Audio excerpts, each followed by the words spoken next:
What did it mean just to have your moment of celebration and whatever confetti angels that you did and cutting down the net? Just kind of what did that mean for this team to kind of put the wrap on the Big Ten title? Yeah, really cool moment for us. Obviously, something that we wanted to send the seniors out with a win. It's been a little weird, honestly. I think as we came down the stretch, you know, we had a pretty decent lead in the standings, so it was sort of on our minds, kind of as we've been in this little bit of a rut.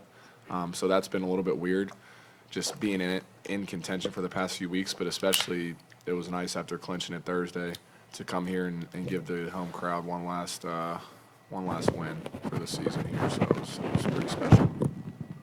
Sorry. I mean, it's great, obviously. Just being able to be in a position like this. Obviously, it's my first year. So, obviously, I don't understand, like, kind of what they've gone through, what they've been through. You'll appreciate it more when you're done here. So, I mean, like, obviously, I've never really had that season where it's kind of been downhill. So, I mean, I'm just excited to be here and just to see those guys. Obviously, Dave and Frost, be able to send them off the right way, and then, obviously, these older guys that have been through the ups and the downs. So. All right. That's a champ right there. This question's for anybody, but I'll give it to Brandon since he's the last one to show up. This team has been in a lot of games that were you have to make a play in the final minute or the final 10 seconds, whatever it is, and you've been, for the most part, pretty good at winning those close games. How much value does that take going into the postseason now where you're going to get, a lot of situations that are like that? Throughout the year, we've obviously been in situations like that, and we had a few go our way, and we had a few not go our way. Obviously, it's March. It's a good time of year, beautiful time of year, and there's going to be a lot of close games. There's going to be a lot of back and forth, because as the season progresses, teams are only going to get better and better. They're going to scout better. They're going to prepare for us better. They're going to know, our tendencies and stuff and what we like to do.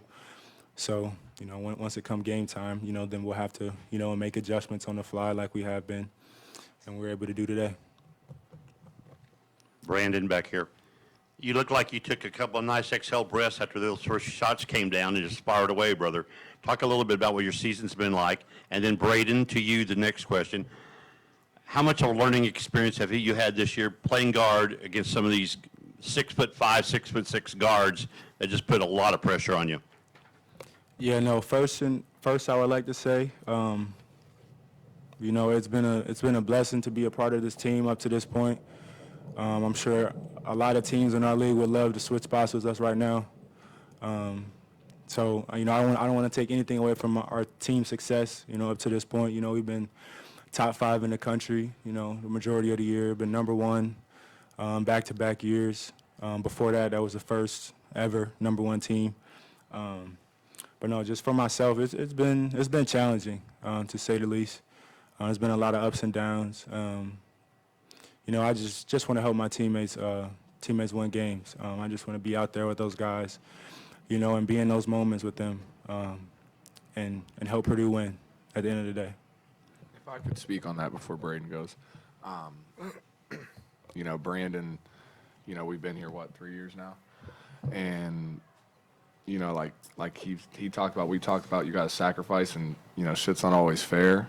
I wish Brandon could play 40 minutes a game, and just like for him to play the way he's played really the whole season, but especially the past, few weeks, like I just couldn't be happier for him. And I've learned so much from him, just how he's been able to handle himself through the ups and the downs.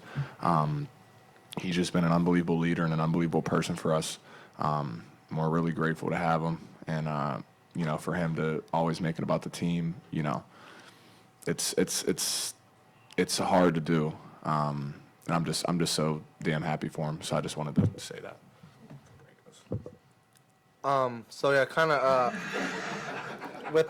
my whole life I've always been small. So I mean, with the 6'5" defender, I mean it's just another game, Obviously there's better defenders than others. They were really good tonight. So just trying to figure out a lot of things. I've got pieces around me that helps. Like these 2 guys next to me, they've been here for 3-4 years, so they understand it. They understand how it works. They understand like kind of just how it goes, really, because obviously they've been in the situation before. And just Dave too. I think I've learned a lot from him. Obviously, I mean, he's been to 4 schools, but I mean, we still love him for who he is. So, I mean, just being able to kind of have that experience kind of behind me is really huge. For Ethan and Brandon, I think you guys combined for 7 steals between the two of you. Just what was it about this game or the opponent or whatever that allowed you guys to kind of feast on those turnovers and, get those into points? You go first. I mean, I knew, I had an assignment, going into this game. Shannon Jr., obviously, he's a really, really good player, arguably a first-team guard, all-league guard. So I was excited to play against him and excited to match up against him. And I know they had some other really good pieces too as well, and Matthew Mayer, Coleman Hawkins, are 2 other really good players. And this was our first time playing them, so I think we're excited. I think Ethan and I, we take pride in guarding the best players on the other team, whether it's Illinois or any other team in the Big Ten. Right. So we're just excited, obviously because we haven't played them before. So. Yeah, he said it best, but I think, it's something we talked about a lot. I think coming into this year, like knowing that we could be really special defensively, us 2 together. And I think that, ties us together as a team. He's been a great spark for us, these past few games, especially. I've been pretty below average. I was able to get a few steals tonight. But just the energy that he brought to start the game, the way he set the tone first half and the second half, that was probably, I think, the biggest thing for us on that side of the ball. He set that tone for us the whole game, which was amazing. For Brandon, obviously, you've talked at length about how your defense has really given you this opportunity to get back into the starting lineup, but specifically today, just what all was going right on the offensive side of the court? Obviously, you lead the team in scoring, but you also lead the team with 5 assists there. So just kind of some of the different things that you were able to do on that end of the floor and contributed to the win today. To start the game, it was a lot of transition, a lot of defense turning into offense. And then after that, I was able to get some open looks just from, feeding into the post and Zach getting buckets. So then they have to make an adjustment from there. He's seen a bunch of doubles. He's seen, just about everything thrown at him, throughout the course of the year. And he needs guys, like myself, Braden, Ethan, Fletcher, Mason, to be able to make shots, on the perimeter. And help him out down there. So, Brandon, you talked about overcoming challenges. What would that message you'd have for young athletes about overcoming adversity? it's tough, man. Just try not to give up.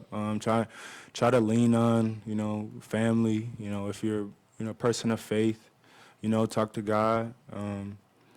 Don't switch up your routine. I would say stay loyal to the grind, whether you play 10, 15 minutes, 30 minutes, still come back the next day, get your lift in, get your workout in, get your shots up, get your extra work in, and just try to just keep peace from a mental standpoint, because I feel like that's the toughest part. If you're not sound from upstairs, it's not going to go well for you. You just have to, it sounds cliche, but just stay the course, keep grinding, keep working. It's not going to rain forever, the sun will come out. So.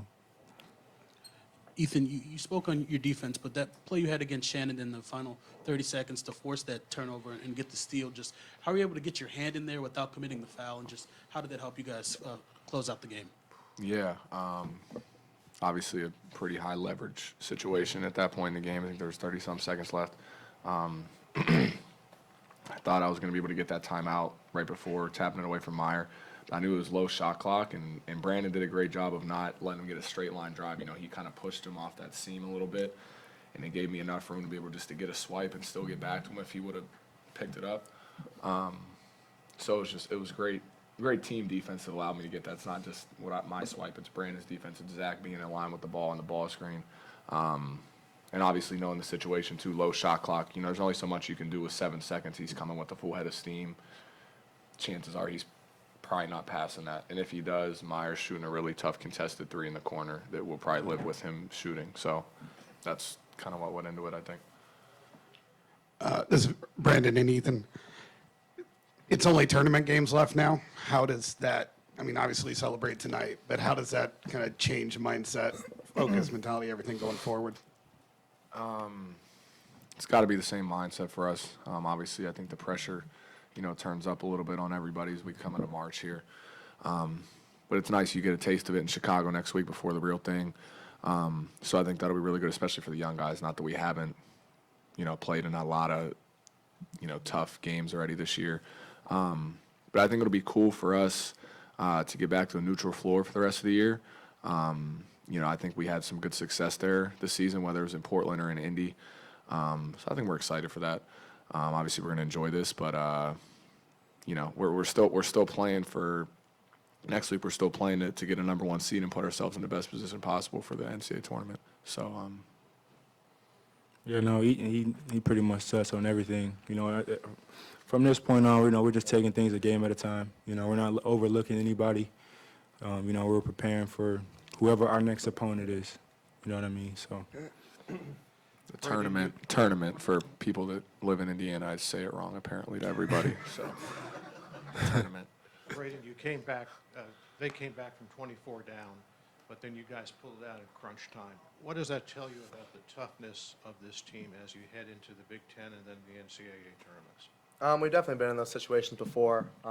It's part of basketball. Teams are going to go on runs. So you just got to keep a positive mind and kind of just keep going with our game plan. So, they're going to hit tough shots, and they did. So, we just got to let it go and move on to the other end of the floor and just hope that we keep a positive mind while doing it.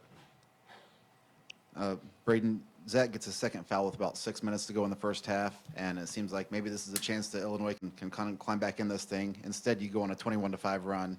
How important was that to take all that momentum in the half and do it with Zach sitting on the bench? It's awesome when you make shots. So, we have had games where we have not made a single one, and we've had games where we've shot it good. So, just kind of being able to have those guys, like Brandon made a lot of great shots tonight. I hit a couple.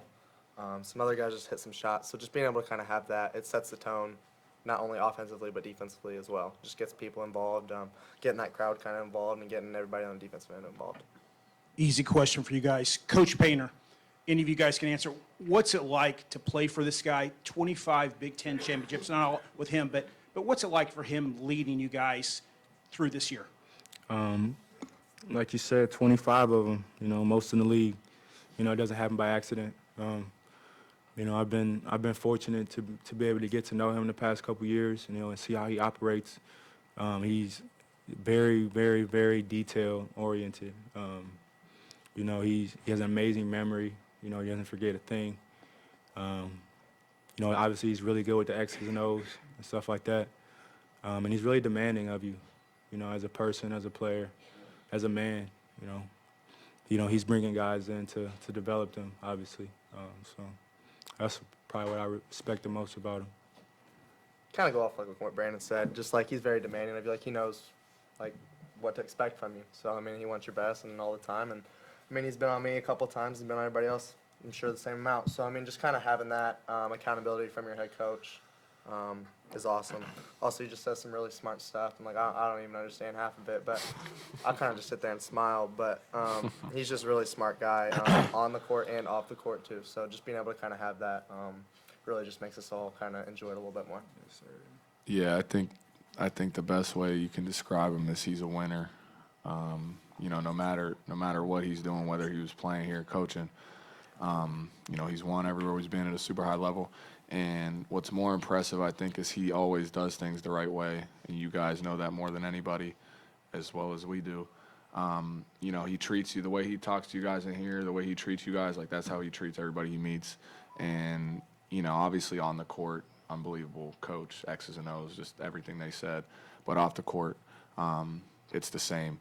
And, he's had some really freaking bad luck since he's been here, I think, in the tournament before. Eventually water's going to find its level and he's going to have a lot of success, man. And I hope it's while we're here. We always talk about winning things for him. We did this first one. Hopefully we can do it again in Chicago. And then from there, we want to get him to a Final Four. I think he deserves that more than, more than anybody in the world that's coaching. So hopefully we can get it done for him. Ethan, Thursday, your role changed. You're coming off the bench now. How does that benefit you, and how do you plan to excel in that role now? I said it earlier, I can take more than just a page. I can take a whole book, of how Brandon's handled himself this year, and just do basically everything he's done, which is just hit singles and be solid, and just give whatever you can to the team, no matter what it is. Just be a good presence, be a good leader. And as far as basketball, I think just still continue to shoot the ball with confidence. I think I've shot it better of late. Just being confident in myself on that end, and then obviously playing through my defense. As we get down here in March, the better teams we play, they're always going to have a lot of good guards and good players that can score the basketball. So just accepting that challenge, and like I've always said, just whatever I can do to help this team win, man, whether I'm playing or not. And it's easy with this group because it's such a special group to be a part of. So it's easy to do it with them. Thank you all. Where'd you get that?